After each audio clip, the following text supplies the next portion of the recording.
Convido os irmãos a abrirem suas Bíblias no livro de Provérbios, no capítulo 1, no versículo 20. Vamos refletir no que a palavra de Deus fala. Nós estamos estudando sobre a sabedoria de Deus revelada no livro de Provérbios e vendo como ter uma vida sábia.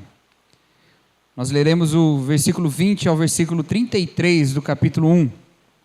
Diz assim a palavra de Deus: A sabedoria grita nas ruas e levanta sua voz nas praças. Clama do alto dos muros e profere suas palavras à entrada das portas e na cidade. Ó insensatos, até quando amareis a insensatez? Até quando os que zombam se alegrarão na zombaria? Até quando os tolos odiarão o conhecimento? Se vos converterdes para a minha repreensão, derramarei sobre vós o meu espírito e vos revelarei as minhas palavras. Mas porque clamei e recusaste, porque estendi a mão e ninguém deu atenção, mas, pelo contrário, desprezaste todo o meu conselho e fizeste pouco caso da minha repreensão, eu também irei no dia da vossa calamidade e zombarei quando o terror vos sobrevier.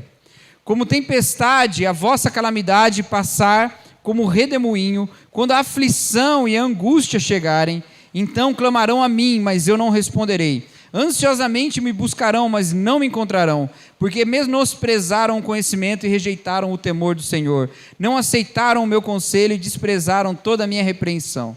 Portanto, comerão do fruto do seu caminho e se fartarão dos seus próprios conselhos, porque o desvio dos tolos os matará e a prosperidade dos loucos os destruirá. Mas quem me der ouvidos viverá seguro e será tranquilo, sem medo do mal. Uma coisa interessante no livro de Provérbios, e interessante em toda a Escritura, é que a sabedoria de Deus, ela é sábia, mas ela é considerada loucura pelas pessoas que as desprezam. A sabedoria de Deus, ainda que seja todo o conselho que precisamos para guiar a nossa vida, toda a palavra que nós precisamos para ter uma vida bem-sucedida segundo a vontade de Deus, ela é tomada como loucura por aqueles que não a ouvem, por aqueles que resistem a ela. Isso está muito explícito lá no Novo Testamento, em 1 Coríntios, quando Paulo fala que para os gregos e para os judeus ela é loucura e vergonha, mas a palavra da cruz é poder e sabedoria para os que vão sendo salvos. E é verdade aqui também, nesse trecho de Provérbios que nós lemos. Por quê? Porque a imagem da sabedoria, de uma maneira muito hábil, o escritor faz isso, a imagem da sabedoria nesse texto não é de uma pessoa sábia, mas é de uma pessoa louca. Você reparou? Ele diz: a sabedoria grita nas ruas e levanta a sua voz nas praças. Geralmente não é gente muito certa das ideias que grita nas ruas. Não é gente muito certa das ideias que levanta sua voz nas praças. Não é gente sábia, é gente louca. Mas o texto usa desse recurso literário para nos confrontar e mostrar como nós estamos numa posição tão afastada da sabedoria, nós os leitores, do texto, estamos numa posição tão afastada da sabedoria, que a veem como uma louca, gritando na rua e gritando nas praças. A sabedoria grita nas praças, anuncia, fala da sua palavra. E o texto diz o que é que ela fala. Ela diz: ó insensatos, até quando amareis a insensatez? Até quando os que zombam se alegrarão na zombaria? Até quando os tolos odiarão o conhecimento?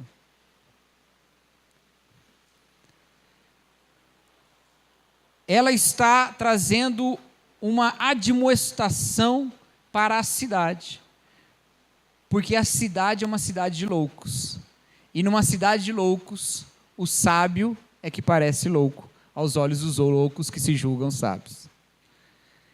Você já assistiu o filme de Catástrofe? Já assistiu filmes de catástrofe? Existe um elemento em filmes de catástrofe que está em quase todos os filmes de catástrofe, que é o da pessoa que sabe que vai acontecer alguma coisa, que descobre antes de todo mundo, que anuncia. Então você assiste aquele filme O Dia Depois de Amanhã, que fala sobre um congelamento do hemisfério norte, de um dia para o outro, e tem lá um meteorologista que avisa.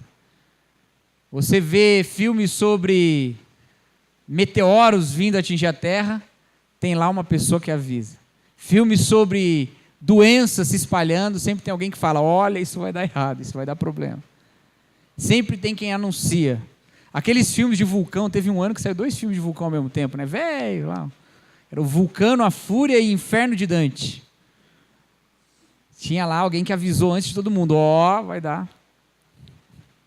Mas essas pessoas, a princípio, são consideradas loucas nesses filmes. É esse tipo de imagem que o texto está trazendo.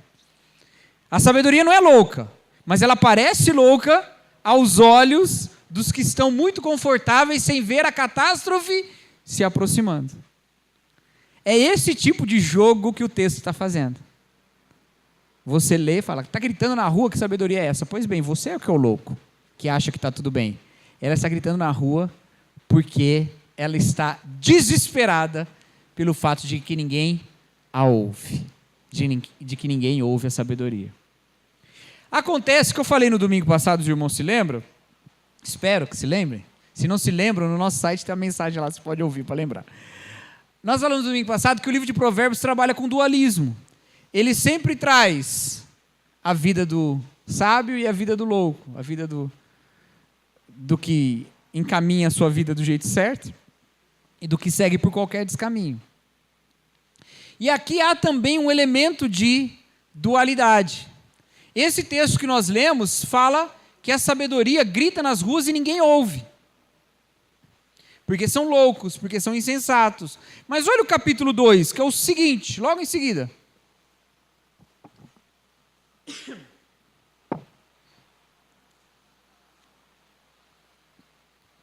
Aí já não é mais a sabedoria falando, aí já é Salomão falando para o seu filho de novo, igual no texto que nós lemos na semana passada.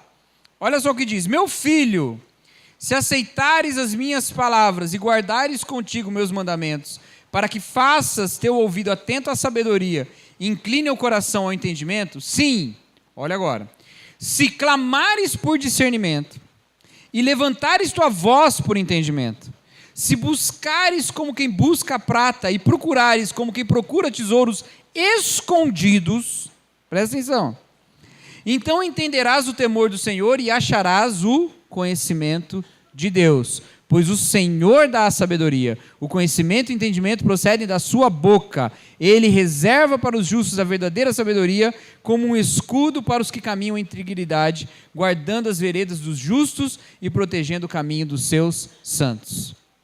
Olha que comparação estranha. No capítulo 1, a sabedoria está gritando nas ruas e as pessoas não ouvem. A sabedoria está andando nas ruas e gritando, e anunciando, e chamando as pessoas para ouvirem sobre os seus conselhos, e a cidade não ouve. No capítulo 2, Salomão fala para o seu filho, olha, busque a sabedoria, ame a sabedoria, ame mais que ouro e prata, procure como um tesouro escondido. Espera aí, escondido? Como assim escondido? Acabou de dizer que a sabedoria está gritando na praça, as pessoas não estão ouvindo. Ela está escondida no quê, se ela está na praça gritando? Entendeu? Lógico que as imagens são diferentes, vamos dizer, são como parábolas diferentes, mas o sentimento que ela provoca também é diferente. Em um, parece que nós somos loucos por não ouvi-la, e que ela está se anunciando claramente o tempo todo, e a gente está ignorando. No outro, nós somos estimulados a procurá-la como uma coisa difícil de achar. Qual dos dois está certo? Vamos ter que escolher um texto aqui. A sabedoria está gritando ou ela está escondida? Ela está andando na praça ou a gente tem que procurar ela como um tesouro escondido? E agora? Qual é o sentimento que nós devemos ter em relação à sabedoria?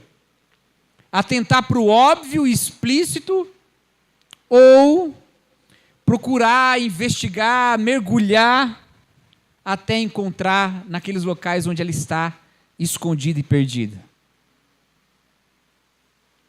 A questão, meus irmãos, é que a sabedoria está escondida e gritando onde ela está escondida. Ela está escondida e gritando em público, mas para nós, quando a ignoramos, ela está escondida. Ela não está escondida numa caverna, não. Ela não está escondida no meio do mato.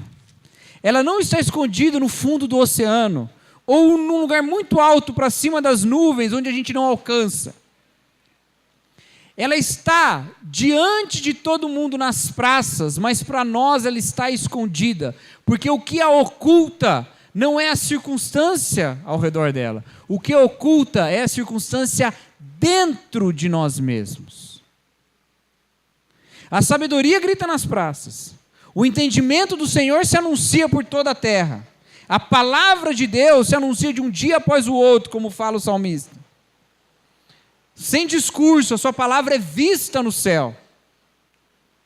Mas nós a temos por escondida, por causa do amontoado de tolice que nós guardamos no nosso coração.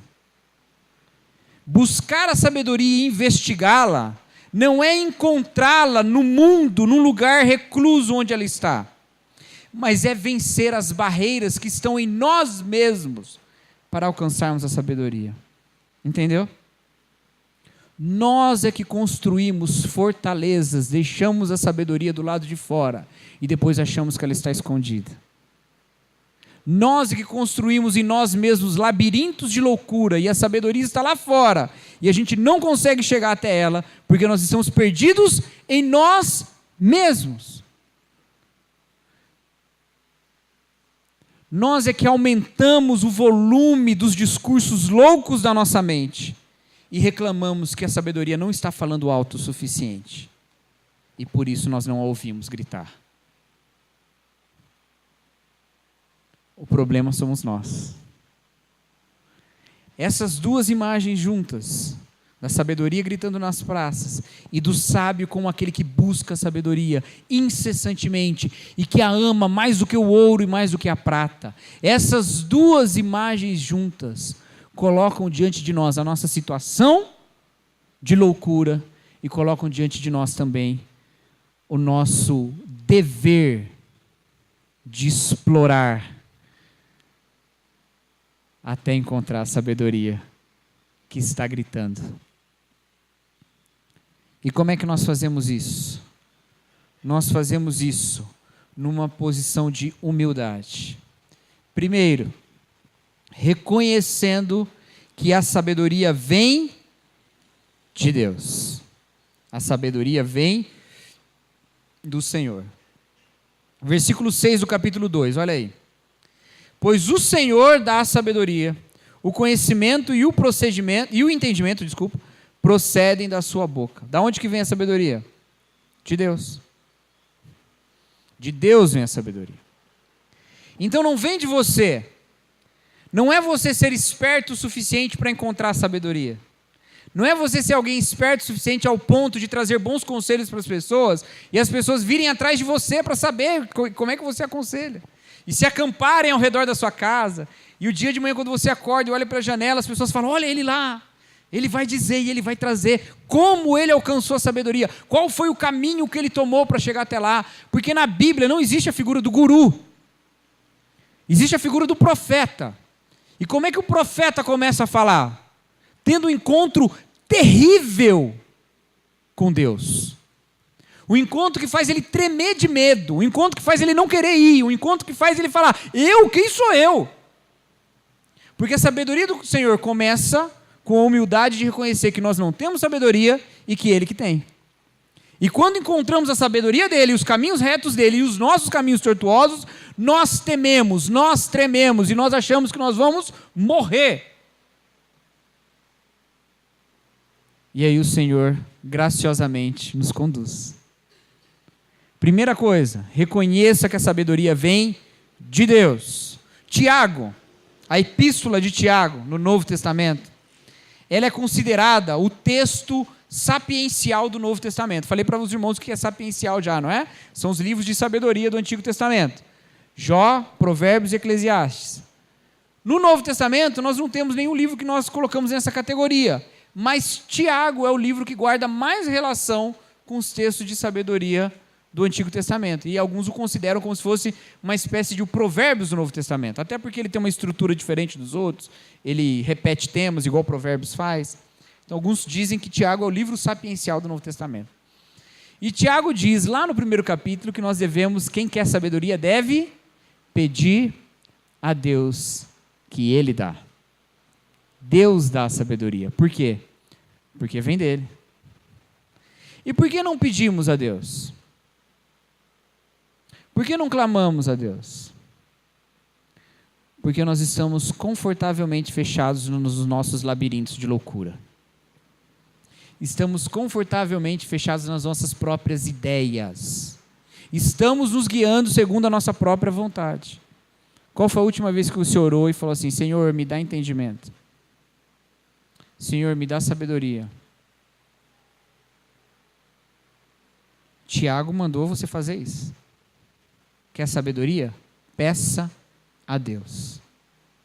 Se nem pedimos a Deus, já mostramos que não estamos nessa situação do capítulo 2, porque o capítulo 2 fala de alguém que deseja sabedoria mais do que o ouro.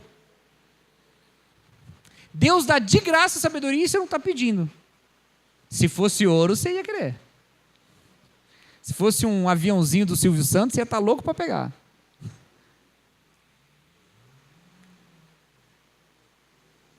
O Silvio Santos está gritando, quem quer dinheiro? E você está lá louco. E Deus está gritando, quem quer sabedoria? E você não está nem ouvindo.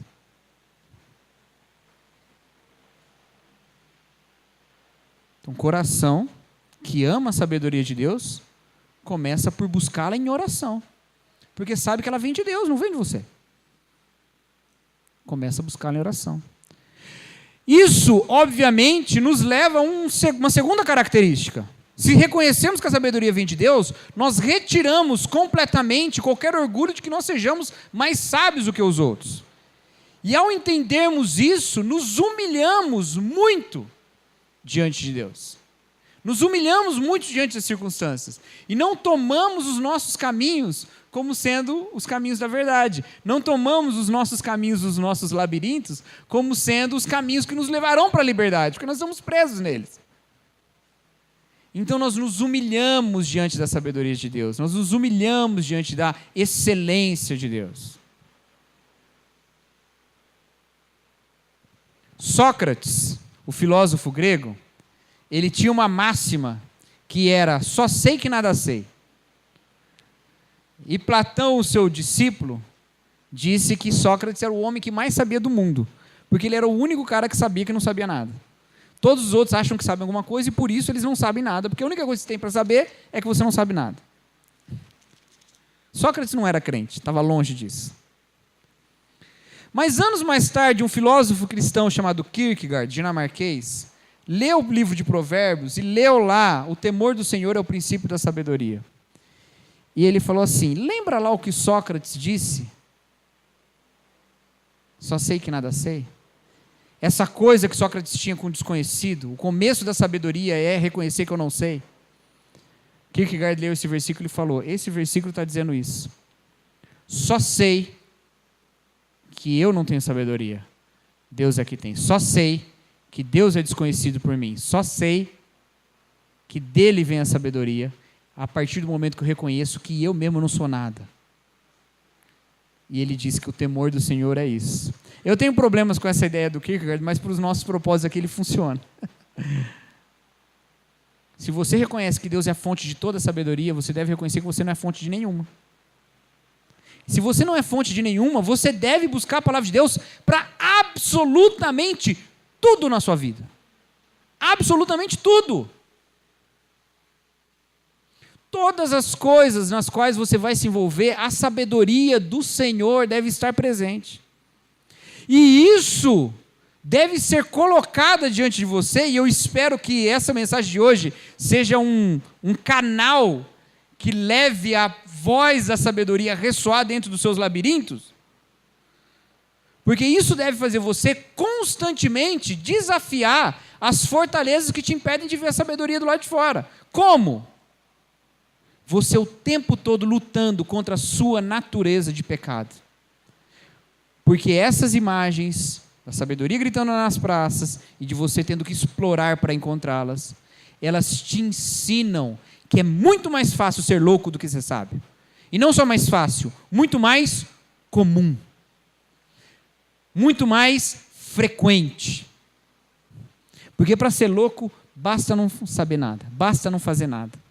Você está sendo louco. Mas para ser sábio, você precisa se livrar da sua insensatez. Você precisa ir além daquilo que você considera sábio e encontrar o que Deus diz que é sabedoria. Está entendendo? Então, se você não está amando a sabedoria de Deus como ouro, se você não está buscando o conselho de Deus como algo valioso, muito provavelmente você está seguindo caminhos de loucura achando que você está se livrando de um labirinto. Você vai ficar circulando um tempo aí até você perceber que não é isso. Entende? Você precisa buscar conselho na palavra de Deus. Você precisa buscar orientação na palavra de Deus. Mas há mais uma coisa, e eu quero trazer isso como esperança para os irmãos. Porque até agora eu falei tudo isso, e há um tempo atrás nós falamos sobre o Evangelho, uma mensagem que chamava o Evangelho, o que ele não é e o que ele é, ou o que ele é e o que ele não é, alguma coisa assim, né, Carlão? Alguma coisa assim.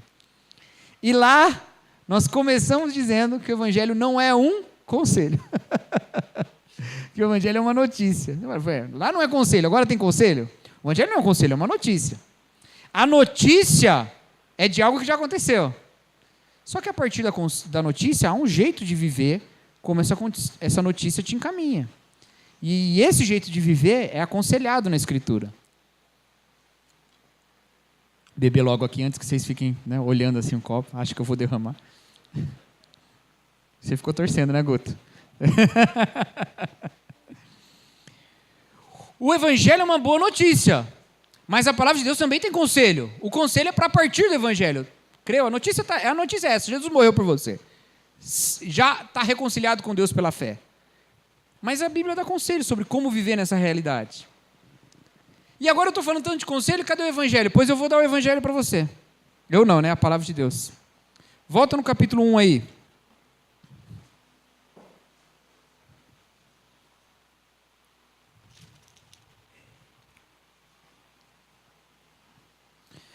O capítulo 1 fala que a sabedoria está gritando e que as pessoas estão sendo insensatas e que estão desprezando a sabedoria. E diz lá no versículo 24: mas por que clamei e recusaste? Porque estendi a mão e ninguém deu atenção, mas pelo contrário, desprezaste todo o meu conselho e fizeste pouco caso da minha repreensão, eu também irei no dia da vossa calamidade e zombarei quando o terror vos sobrevier. Mais à frente, ali no versículo 28, ele diz: então clamarão a mim, mas eu responderei, ansiosamente me buscarão, mas não me encontrarão. Versículo 29, desculpa. Porque menosprezaram o conhecimento e rejeitaram o temor do Senhor. Não aceitaram o meu conselho e desprezaram toda a minha repreensão. Quem é esse que repreende toda a repreensão? Quem é esse que deixa o conselho de Deus de lado? É o louco, é o insensato. E quando isso se revelou? Quando a palavra de Deus se manifestou do jeito mais audível, reconhecível e explícito em Jesus Cristo, e os homens o desprezaram, e os homens o crucificaram, e os homens não receberam. Não receberam a palavra de Deus, não receberam a sabedoria de Deus, que é Jesus Cristo. Aqui em Provérbios, a sabedoria é um personagem apenas, não é Jesus. Mas Jesus é a manifestação mais clara e presente da sabedoria de Deus. E os homens rejeitaram essa sabedoria. Os homens rejeitaram. Os homens mandaram essa sabedoria embora. Não aceitaram a sabedoria de Deus. E por não aceitarem a sabedoria de Deus, se tornaram loucos. Mas nós recebemos a Jesus Cristo. Nós recebemos. E junto com Jesus Cristo, nós recebemos também o Espírito da sabedoria. Recebemos o Espírito da sabedoria. Então nós temos o Espírito da sabedoria. Nós temos o conselho. Nós só cremos porque primeiro nós tememos a Deus. Nós só cremos porque primeiro nós reconhecemos que Deus é santo e nós pecadores. O princípio da sabedoria está em nós. Portanto, desenvolvamos essa sabedoria, desenvolvamos esse princípio. Vivamos de maneira sábia. Eu não peço para você amar a sabedoria como alguém que depende do seu próprio amor pela sabedoria para ser salvo, para ser sábio. Eu peço para você amar a sabedoria porque é a coisa mais lógica para fazer quando Deus te alcançou com ela por amor. Porque a coisa mais lógica para fazer quando Deus manifestou com essa sabedoria é demonstração do seu amor por você. E Ele é todo poderoso. Louco é quem tem um Deus todo poderoso, recebe uma demonstração de amor como a cruz de Cristo e fala, não. Ou então fala, olha, a salvação é até aceito, mas deixa eu viver minha vida do jeito que eu quero. Isso é loucura. Mas uma vez que você recebeu Jesus Cristo, entenda que Deus está mostrando que a sua sabedoria é boa, que o seu direcionamento é bom, que a retidão é boa. E uma vez que você tem o Espírito dessa sabedoria, ande pelo Espírito. O apóstolo Paulo aos Gálatas fala isso, não é? Se vivemos no Espírito, andemos também no Espírito. Qual que era o problema nos Gálatas? Eles já tinham recebido o Evangelho, Paulo fala isso. Eu preguei primeiro o Evangelho para vocês. E vocês se apegaram a outro Evangelho, mas vocês receberam o Evangelho. Se nós já vivemos o Espírito, se nós já temos o Evangelho, se nós já cremos, precisamos também andar no Espírito, agir segundo essa fé. Nós estamos em posição muito privilegiada em comparação com o filho de Salomão, destinatário desse livro. Por que nós estamos em posição privilegiada? Porque a nós veio a mensagem da sabedoria na cruz. E essa mensagem de sabedoria, essa palavra da cruz, é que é desprezada e vista como loucura pelos homens nas ruas. Essa palavra da cruz é que nós anunciamos, o Cristo crucificado. Anunciamos e as pessoas nos têm por loucos. Mas ali está o poder e a sabedoria de Deus. Se você crê em Jesus Cristo, se você já recebeu essa salvação, você tem o Espírito da sabedoria, ande segundo o Espírito. Ande segundo esse Espírito. Aplique a sabedoria aos seus passos. Rejeite os que fazem mal. Se você continuar o capítulo 2, depois você continua na sua casa aí. Ele vai falar sobre os que andam com os que fazem mal. Rejeita os que fazem mal. Ele vai falar sobre aqueles que se aproximam de relações que não são boas relações. Ele representa isso na mulher estrangeira que vem apenas para destruir a sua vida. É uma personificação da loucura que ele traz no capítulo 2. Guia os seus passos pela sabedoria de Deus em cada momento. E como é que você faz isso? Reconhece que a sabedoria vem de Deus, então busque em Deus. Reconhece que a sabedoria não vem de você, então busque que Deus seja o que te conduz nos caminhos e não você nos seus próprios caminhos. E sempre lembre que a sabedoria já foi mostrada em Jesus Cristo. Você já tem o Espírito da sabedoria. Você já está vivendo em relacionamento com Deus. Então ande com essa sabedoria. Não deixe ela gritando sozinha. Se encontre com ela. E tudo isso, meus queridos, é para desafiar os irmãos a orar como o Tiago manda orar e buscar o conselho de Deus na sua palavra. O fato de que Deus já nos amou em Jesus Cristo, ele é completo, ele não é parcial.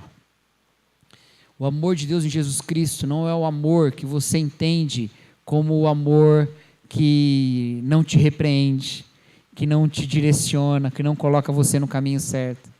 Isso aí não é amor, querido. Isso aí não é amor.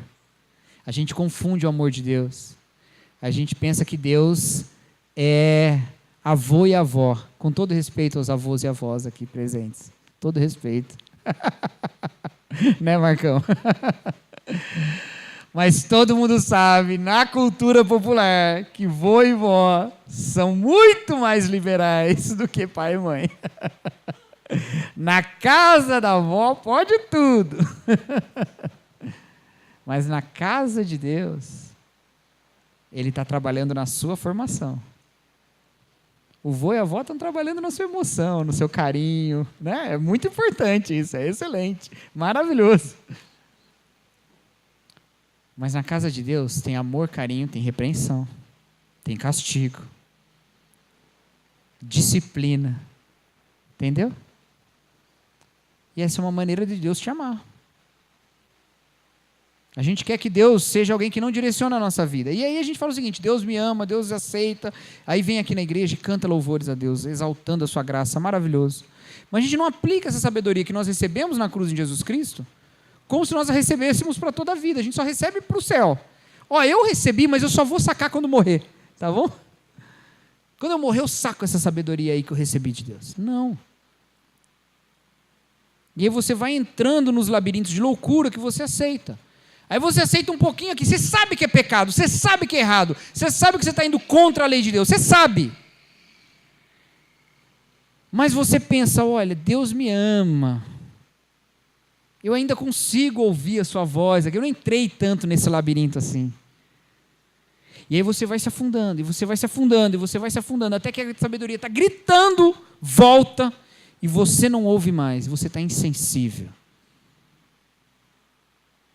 A sorte é que a palavra de Deus diz que o Espírito sonda as coisas mais profundas até a profundidade de Deus. E o dia que você se encontrar tão afundado na sua loucura, ao ponto de não ouvir mais a voz de Deus, eu espero que o silêncio de Deus te coloque numa situação de desespero tamanho, que você caia de joelhos chorando e clame: Senhor, me ajuda. E o Espírito, que sempre esteve no mais profundo do seu coração, vai falar: eu estou aqui, eu sei o caminho da saída, vem comigo.